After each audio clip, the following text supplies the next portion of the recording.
Hey, what's up legends? My name is Stefan Kunz and I just got back from a short trip to the Philippines. Now, I was there for just a couple of days and when I got back, I realized I made a huge mistake. So about a year ago, I was scrolling through Instagram and I noticed a picture from my actually now co-host Lauren Hum. You might know her better as Hum Sweet Hum. She was at the same event that I was speaking at this year and I actually really got jealous seeing that picture. I saw her speaking at this big event in front of all these people, crushing it, and I was less excited for her than I was maybe more jealous of her. And I compared my now situation that I was maybe speaking at all these events as she was doing, and somehow I started comparing myself. But that wasn't a big mistake. Going back to the story, I tried to do the sneaky thing here. I went on there on Graphika Manila's account and I commented on one of their pictures showing that I was interested in their event, and I was. Side note, I really was interested in what they were doing. I'm always interested to seeing creative people inspired and encouraged. And with a talk, that's usually what I like to do. So I wanted to be part of that, and somehow, again, I'm digressing. So I commented on their picture, and shortly after they replied with a DM and saying that they were interested in me coming to speak at their event. And I was excited, but it wasn't until only 6 months later, in September of last year, that they actually reached out with an official invitation. Now, I'm not gonna bore you with all these details because that could be an entirely different video, but we finally made it work. So fast forward to a week ago, I packed all my stuff here, got all the materials that I needed for the workshops and the talk, and the next morning went to the airport and started the journey. Now this was a very long journey. I spent about 28 hours from Zurich to Manila. It was 3 flights, and the reason why is I really wanted to fly in business class because I know that I'll arrive more relaxed, more refreshed, and the way Turkish Airlines says it probably best, feel like you're never left in the first place. Right, now that's fancy. Again, sorry, I'm digressing. So 3 flights later, I first flew from Zurich to Stockholm, from Stockholm to Istanbul, and Istanbul, then all the long way to Manila, and then a short car ride later, I arrived at the hotel and finally got into my hotel room.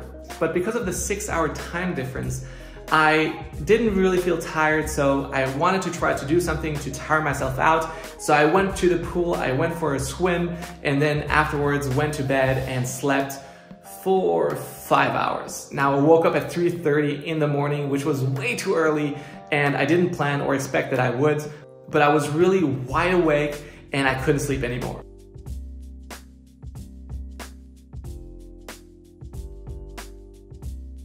But again, that's not the mistake that I was talking about in the beginning of the video. No. After watching all of that, I went for breakfast, went on to teach my first class. It was a beginner's class for hand lettering, and unfortunately, all the people that signed up were already really good at what they were doing. So I had to improvise, and it turned out to be a great workshop. People were happy, people were able to learn something, and we ended up doing a lot of selfies. Now after these 3 hours and the really early morning, I was already really tired, so I was happy to go back to my room to relax, to lay down and prepare everything for the next morning for the second workshop and my talk.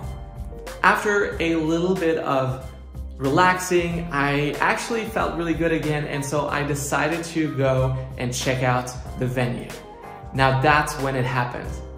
I walked in and on stage was Jappy. Jappy is a local artist from Manila and he was killing it. Crowd was entertained, they really were laughing at his jokes, and I started to compare my talk to his talk and I was really frustrated.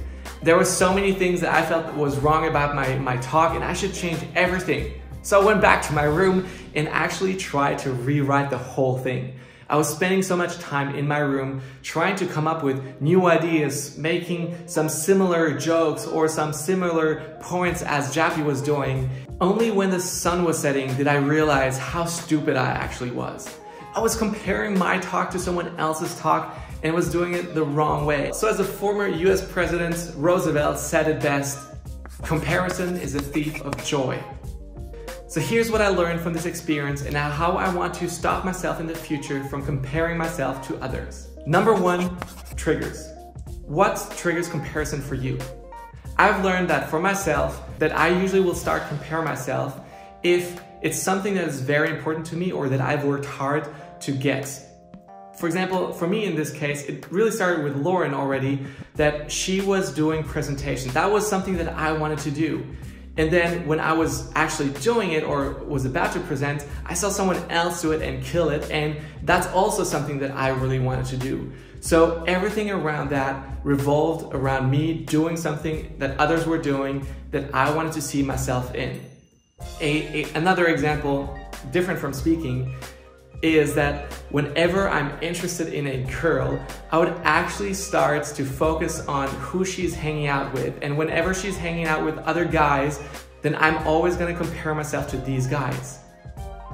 Now, I usually don't compare myself to those guys in any other sense, except maybe if they were successful at speaking or killing it with their business and all these things that are important to me that I am trying to measure myself with. Knowing where the trap is actually makes it easier for you to walk around them and not fall into them in the first place. Number two, embrace your uniqueness. Now, I was telling you about how I was looking at Jappy's awesome presentation, at all of his points, and trying to copy them. And I totally was forgetting that he already gave that talk, that bringing that the next day, people would only feel weird about me repeating the same words or the same quotes. That would be stupid. And also, I have a whole different story to tell. My story is unique and nobody has ever experienced that one. All I can do is share that experience, share that talk.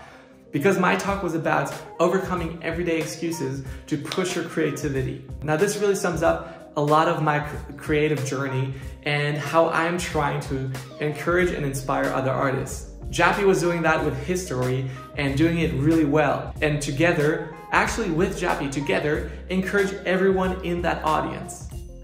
Finally, number three, it's not a competition. When we start comparing each other, we automatically will rank ourselves higher or lower than someone else. Both are not healthy for you because it's not a competition, nor is it a race. If Jappy inspired other artists, then he did a great job and he actually accomplished my goal too. So in the end, you're not in a competition with anyone else, only with yourself. And the goal is to bring yourself one step further every single day and to keep going. Okay, quick recap. Figure out what is triggering your comparison and learn how to navigate around it. Embrace your uniqueness and don't try to be a copy of someone else. And finally, it's not a race. There is no ranking. Everyone can achieve their goals. What do you think? Which one of these did you find most helpful? Let me know by actually taking the survey up in the right corner. Going back to the story, went back to my last saved version and still got to enjoy the sunset. Now, it was a beautiful sunset and there were so many people around, but I really enjoyed the moment when the sun touched the sea and the sky went fiery red. The next morning, I had the second workshop with a lot more people talking all about business and how you can start and grow your business into an amazing, well-functioning oiled machine.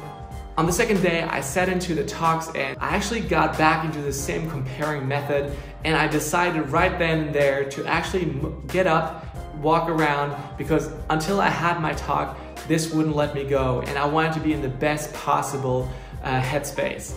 So right before I started my talk, I went back into the auditorium, got mic'd up, went on stage, and as soon as I was on stage, I forgot about everything else and focused on the people that I wanted to inspire and to encourage.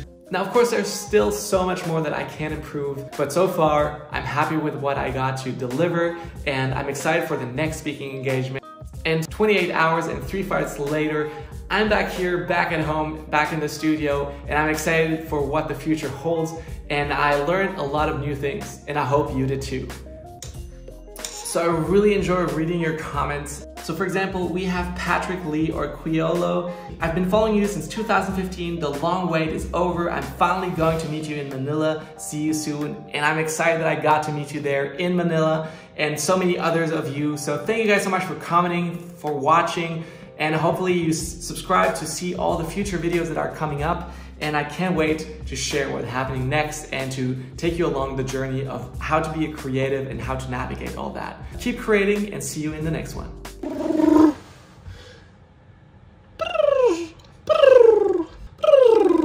I don't know. I think it helps to warm up my voice. Not sure if it's true or not, but we'll see if it works.